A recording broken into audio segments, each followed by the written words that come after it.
Meus irmãos, boa noite. Vamos dar início ao nosso evangelho dessa noite. E o tema central é no capítulo 15, fora da caridade não há salvação. Então, nós sabemos, por exemplo, que o Espiritismo tem no exercício da caridade os seus princípios básicos, porque é a partir do exercício da fraternidade que nós acreditamos que o homem opera em si mesmo esse processo de transformação moral.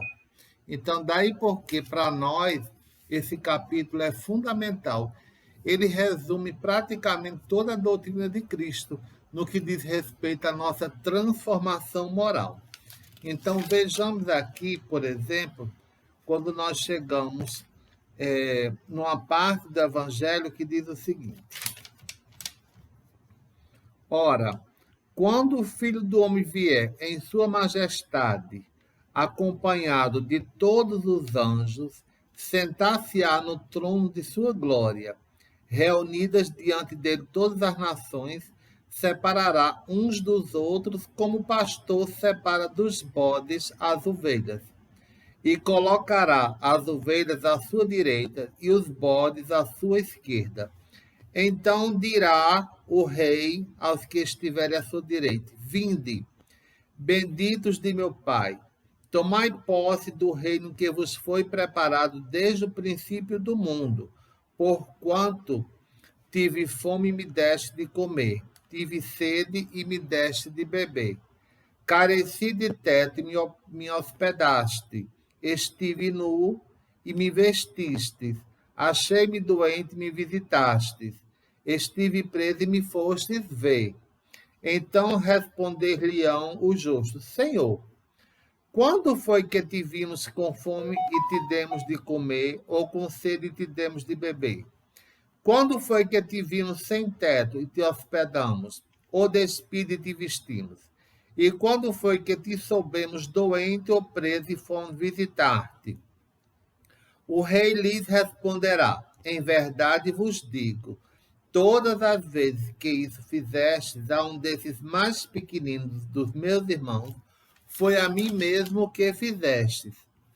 Dirá em seguida aos que tiverem à sua esquerda: Afastai-vos de mim, malditos, ide para o fogo eterno que foi preparado para o diabo e seus anjos. Porquanto tive fome e não me deste de comer, tive sede e não me deste de beber.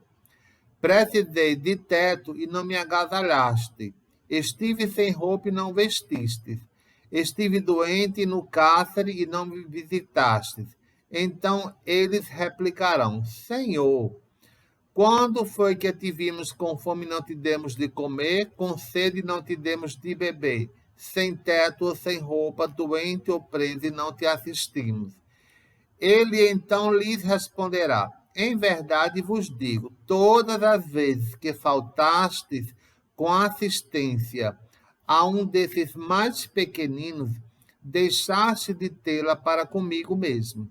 E esses irão para o suplício eterno, e os justos para a vida eterna.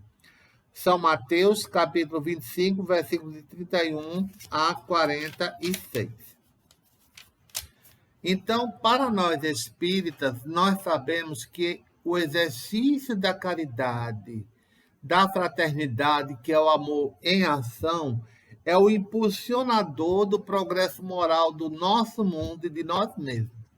Todos nós somos arquitetos do nosso destino. Nós é que vamos definir, com as nossas atitudes comportamentais diárias, o nosso processo ao longo da nossa existência física. Porque é muito fácil qualquer pessoa esquentar os bancos de suas igrejas e não fazer nada no sentido de se tornarem mais prósperas.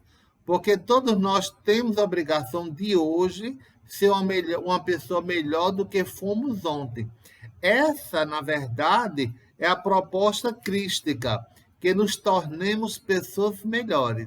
Porque nós não podemos ficar estáticos, inativos perante o exercício da prática da caridade. Porque os espíritos dizem que fazer o bem é essencial.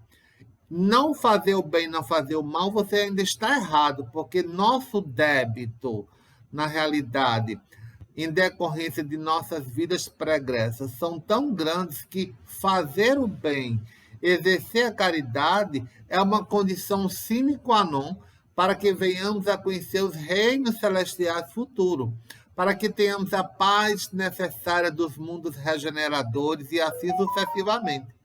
Porque todos nós já delinquimos tanto que o exercício da caridade, da fraternidade, passa a ser a condição básica para que tenhamos acesso a um mundo melhor.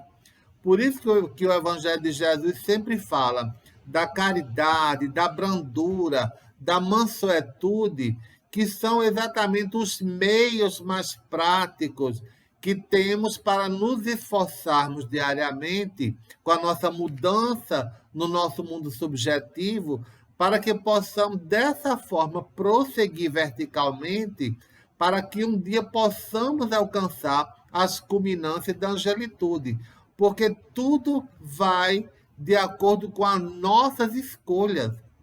O espírito encarnado ele tem um livre-arbítrio, ele que vai definir a velocidade do seu progresso. Se é lento, se é estático, ele é que vai decidir. Então, por isso que a evolução ela se dá de forma individual. A cada um segundo as suas obras, já dizia Jesus. Então, se uma pessoa se esforça mais do que a outra no sentido do seu processo de transformação moral, com certeza ela vai chegar mais rapidamente a seus objetivos crísticos. Porque é muito fácil a gente dizer, eu sou cristão, mas será que as nossas atitudes comportamentais diárias são compatíveis com o cristianismo? Aí é onde nós devemos observar, porque nós fomos condicionados ao longo das nossas sucessivas existências a simplesmente participar dos processos religiosos sem levar em conta a nossa transformação moral, como se religiosidade fosse um artigo de final de semana. Na realidade, esse processo tem que ser duradouro e infinito. Nós temos que transformarmos individualmente. Eu tenho que ser uma pessoa hoje melhor do que eu fui ontem, não só no meu trabalho, não só em sociedade, mas principalmente nos círculos familiares. Porque tem pessoas que dentro de casa são as cobras e lá fora são os santos. Pele de cordeiro, não pode ser dessa forma.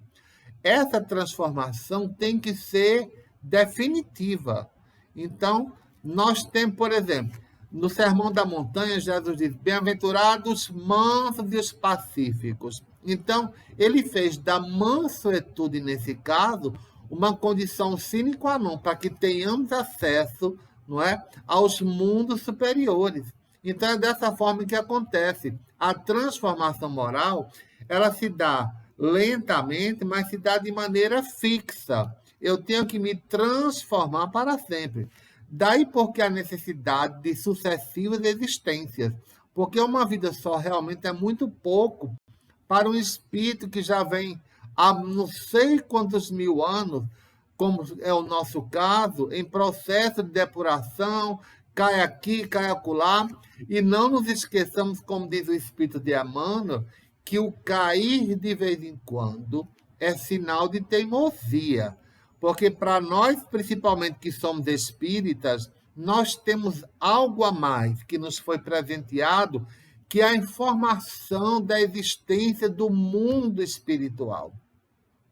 Isso já abre um leque de informações, já facilita muito o nosso progresso, porque as palavras ditas por Jesus, que se encontram no Novo Testamento, estão ali delineadas e nós temos a chave da interpretação com o Evangelho segundo o Espiritismo, com a doutrina espírita, que é o consolador prometido por Jesus à humanidade.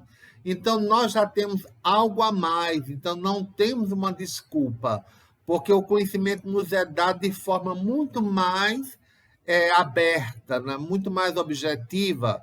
Então, se eu tenho acesso a esse conhecimento, o meu progresso espiritual deveria ser muito mais rápido.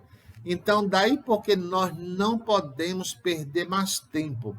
É hora de viajar no nosso mundo subjetivo, no nosso mundo interior e buscar cada vez mais aquela força que nos é dada através da fé em Deus, a fé em Jesus, que é o nosso governador, que vai impulsionar o nosso progresso, que possamos cada dia de nossa existência física agradecer em primeiro lugar, porque a gratidão é uma coisa mágica.